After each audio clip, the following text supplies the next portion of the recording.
year as 1Ls, and we went to, they had it was like a lunch brown bag. It was the Young Lawyers Committee, and it was us and one other girl from Georgetown. We were the only law students there. They were like, "Oh gosh, you guys are 1Ls? You're really on top of this, huh?" You know? So like they were surprised to see 1Ls kind of out there already trying to get into the field, meet people, and you're gonna keep running into the same people. So if you can make a good impression and get those contacts, they keep seeing you at these events. They recognize that you have a genuine interest and that you really want to do this.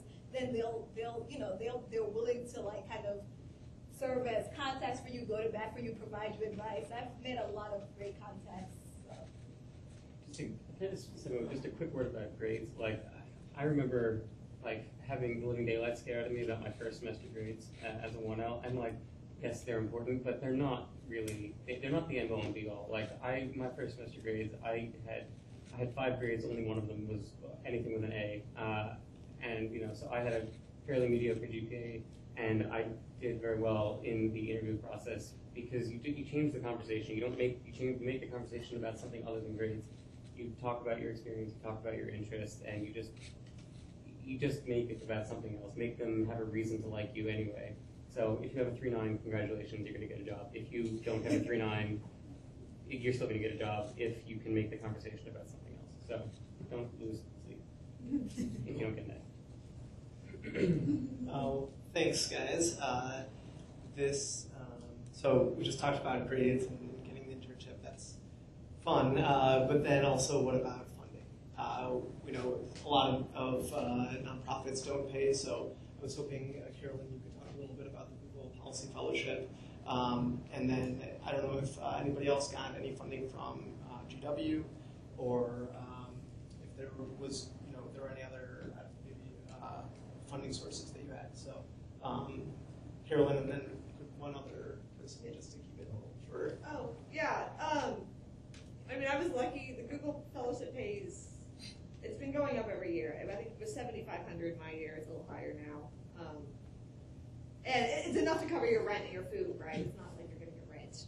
But once again, that's relatively hard to get. I mean, each think tank gets one person, essentially. So what will actually put you ahead if you look ahead at what think tank you'd like to work for and contact them now, well before applications are even due, that they'd have a reason. Well, not now, after December 1st. Then they might have a reason to look more favorably on you. Other than that, I mean, addressing the school issue, like this year at the Federal Trade Commission, they usually pay their 2Ls, but they didn't this year because there was almost a government shutdown and a hiring freeze and all this stuff. And so I applied for school funding, and there are just so many people applying that I didn't get any. So I was moving all those student loans for this house. So it's tough. Like, this school doesn't have enough money to give everyone money. Like, apply. Yeah, I can talk on this too. I didn't personally receive funding, but I worked with another GW student. He received a small stipend. I think it's about $3,000 from the Shapiro Fellowship here at school. They do that a lot. You apply, and it's a pretty easy application process, and you can get a small amount of money, which always helps. One thing I would recommend, you can get credits for doing your unpaid internship, and I think that in itself was very valuable. I took the government lawyering course. It's 2 nights a week for half the summer. It really sucked, going to your internship and rushing back to school for this class. But you can get up to 6 credits over the summer, and you can roll that over, and really make your semesters easier after 1 whole year. So I really recommend doing that. And it's included in your tuition. One random comment: you'll have to write a paper if you take one of these school classes like government lawyering or public interest lawyering. And the biggest help to me by far in my job search is I wrote my paper on privacy. So I have this 30-page paper directly on point to privacy that covers all the hot cases, and that has been the best writing sample ever. So when I'm talking about doing something substantive, if you have to write a paper, have an assignment, pick the topic, make it relate to what you actually care about, and then you are golden going forward. Also, as for funding, the Federal Communications Bar Association has 20 scholarships, 20 grants, whatever that they give out for communications related. By the way, you should all join the FCBA. I guess that's been a wonderful networking opportunity for me.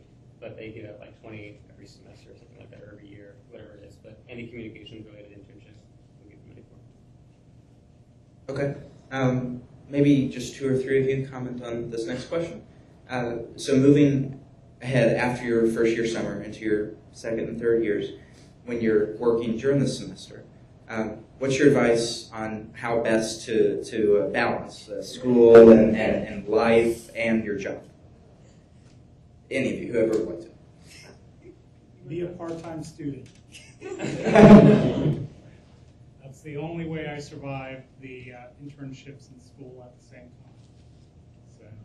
For those of you not a part-time student, first of all, pass-fail. Take your government lawyering class or craft or judging or whatever co-rec course you're taking pass-fail. That was the best decision of my life.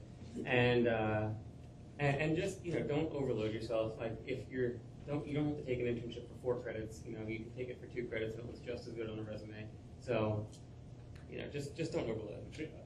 With the internship, I will caution you about one thing with respect to it, is that each credit you take, you have to produce 8 credits of substantive legal work. 8 pages. 8 pages, sorry. And so if you're taking 2, that's 16. If you're taking 4, that's 32. For a number of, particularly the policy-related ones, you will have a challenge meeting 32 written pages of work.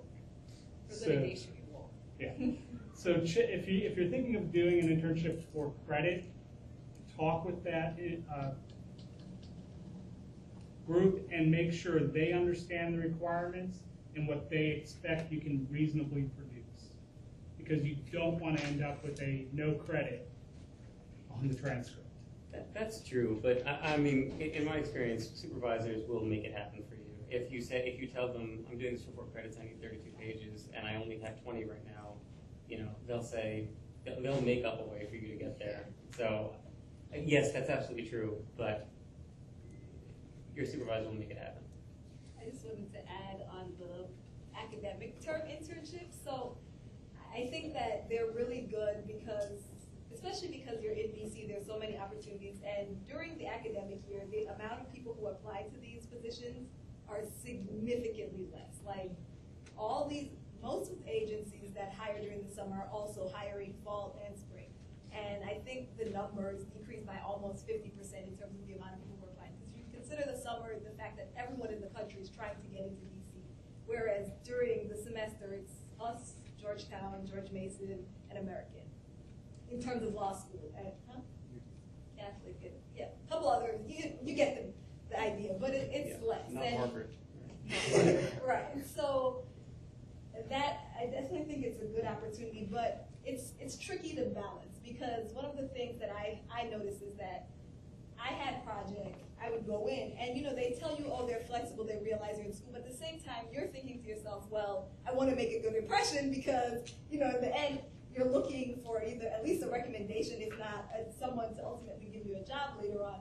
So there would be times where I had a memo, and I'm like, oh crap, I have class and I'm not going to finish it, so okay, I'm just going to sit here. And so I think that for the most part, I felt like it was fine. I didn't have too much struggle. They were generally reasonable and okay with saying, okay, well, I might need to leave early this one day, or I got to go because I have class. But I definitely think it's something to consider in terms of how you do it, because I don't think you never want to be the person who comes in at 9 and is like, okay, I'm leaving exactly. You want to make yourself somewhat flexible if you can, but they recognize that you're in school. So I think it's a balance, but I think it's definitely worth doing. They're good experiences, great to add to your resume.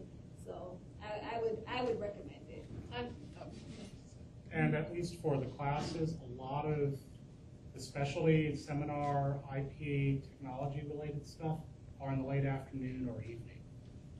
So it gives you a fair block of time each day that you can say to make available for the internships. Actually start to take a look at the schedules for this fall and spring for what you might be able to take next year, because the times don't change. The class is Monday at 6 p.m. It'll be Monday at 6 p.m. next year.